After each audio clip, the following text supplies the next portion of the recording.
বরিশালের মানুষের রুচি যে কতটা সুন্দর সেটা জানতে হলে আপনাকে আসতে হবে বরিশাল তালতলি ভাঙার পারে।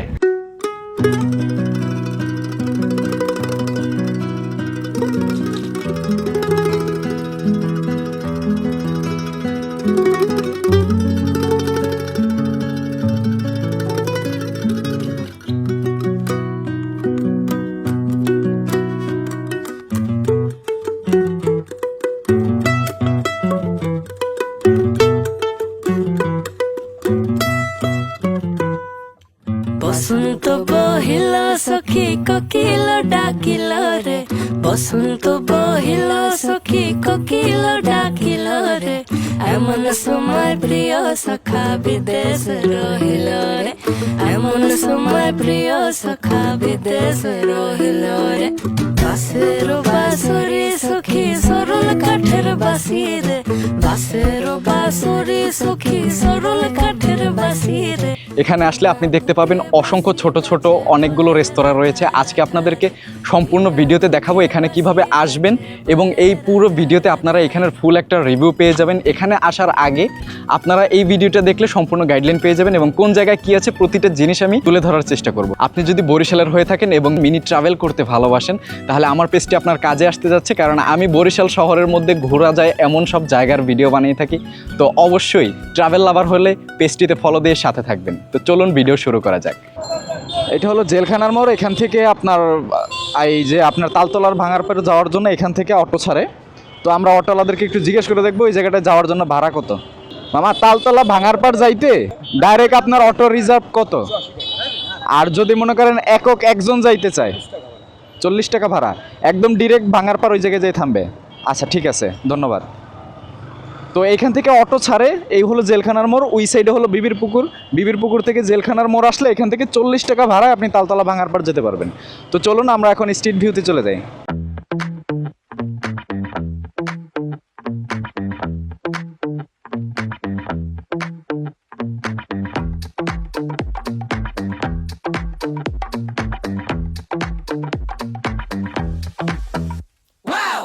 জেলখানার মোড় থেকে সোনালী আইসক্রিমের মোড় এই যে দেখতে পাচ্ছেন, এখান থেকে বামের দিকে যেতে হবে।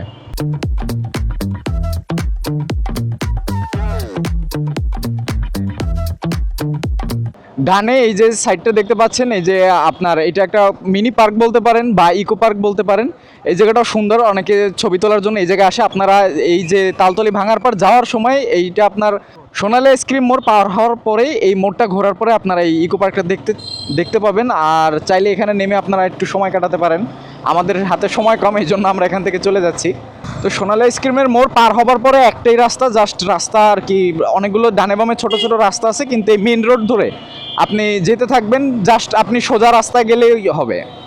মেন রোডে আছেন কিনা এতটুকু আপনার নোটিসে রাখলেই হবে। এটা হলো বেলতলা বাজার। আমরা বেলতলা বাজার পার হয়ে যাচ্ছি এখন, পথের মধ্যে এটা বাজবে।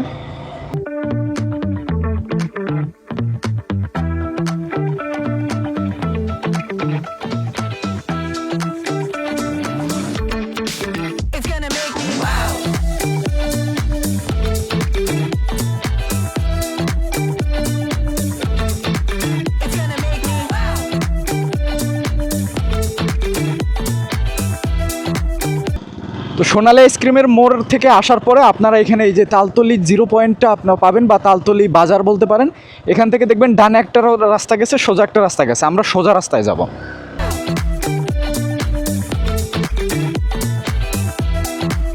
সোজা আসার পরে খেয়াঘাট দেখতে পাবেন, হাতের ডানের দিকে যাবেন। এখান থেকেও কিন্তু অটো ছাড়ে। যদি তালতলি বাজার পর্যন্ত আসেন এখান থেকে অটোতে যেতে পারবেন। আর এদিক থেকে যদি আসেন ওই সাইডে যে রাস্তাটা দেখছেন, এই ব্রিজটায় উঠে দেখতে পারেন। এই ব্রিজটা কিন্তু অনেক সুন্দর। আমরা আর সময় সাপেক্ষের জন্য গেলাম না। এই রাস্তা থেকে যখন আপনি যাবেন গ্রামের একটা পরিবেশ পাবেন দুই সাইডে। এই যে দেখতে পাচ্ছেন একটা বড় খালের পাশ থেকে হলো আপনার এই ইয়াটা গেছে, রাস্তাটা গেছে।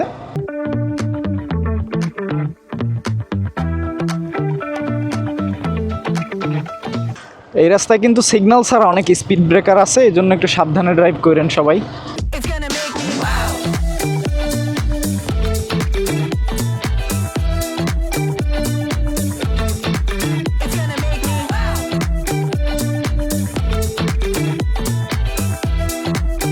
তো আমরা চলে আসছি এখানে।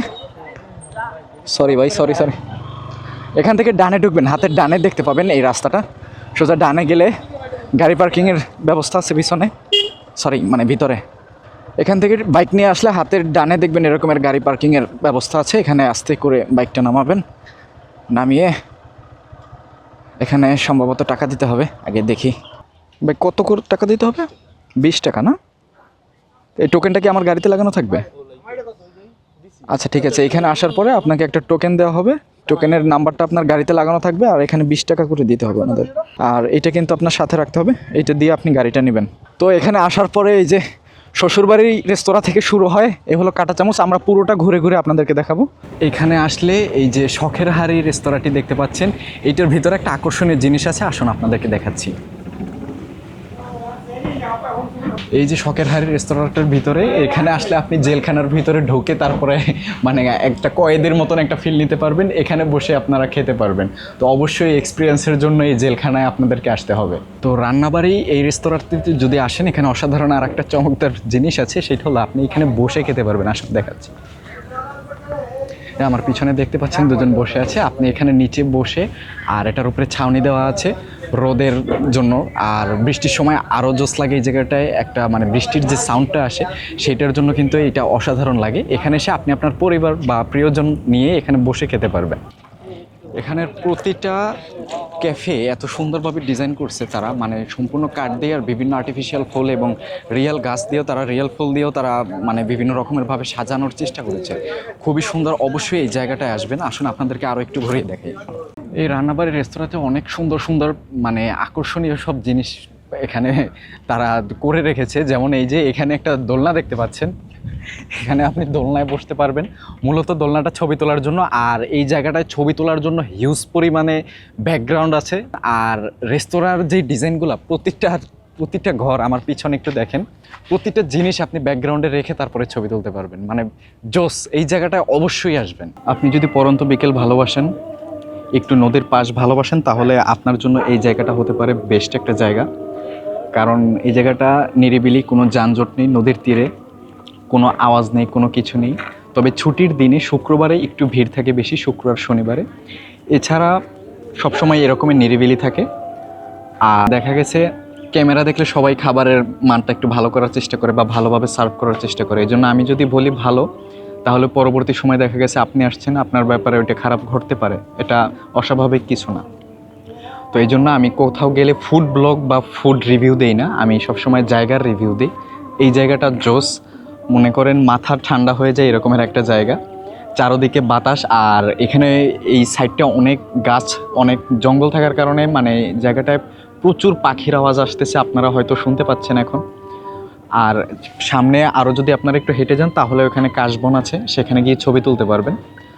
আর যদি কেউ আর একটু ন্যাচারাল লাভার থাকেন, তাহলে নৌকা ভাড়া করেও একটু মাঝখানের দিকে যেতে পারেন। এখানে আশেপাশে অনেক নৌকা আছে, এগুলো চাইলে আপনার তাদের সাথে কথা বললে হয়তো ভাড়া করতে পারবেন। তো অবশ্যই সবাইকে সাজেস্ট করব এই জায়গাটায় আসবেন, তালতলি ভাঙার পাড়ে অবশ্যই আসবেন, এবং এখান থেকে ঘুরে গেলে আপনি বুঝতে পারবেন বরিশালের মানুষের রুচি কতটা সুন্দর।